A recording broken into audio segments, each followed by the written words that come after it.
ఉదయం లేవగానే చేయాల్సినవి ఒక 6 చెప్పారు. అవి ఏమిటి అనేది ఇందులో చూద్దాం. మొట్టమొదటిది ఏమిటంటే అసలు లేవడమే సూర్యోదయానికి ముందు లేవాలి అని చెప్పారు. ఇంకా రెండవది ఏమిటంటే నిద్ర లేవగానే కరావలోకనం అని చేయమన్నారు.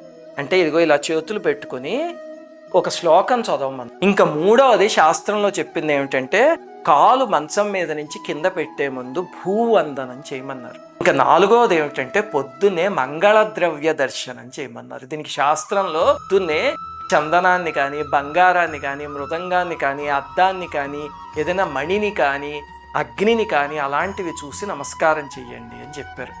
ఇంకా ఐదవది శాస్త్రంలో చెప్పింది ఏమిటంటే మాతా పితృ గురుజన వందనం అన్నారు. దానికి అలాగే మీ పిల్లలకి అది నేర్పించండి. అందులో నామోషి ఏమీ లేదు. పిల్లలకి నమస్కారం చెయ్యండిరా తల్లిదండ్రులకి అని. అమ్మకి చేయమని నాన్న నేర్పించండి, నాన్నకి చేయమని అమ్మ నేర్పించాలి.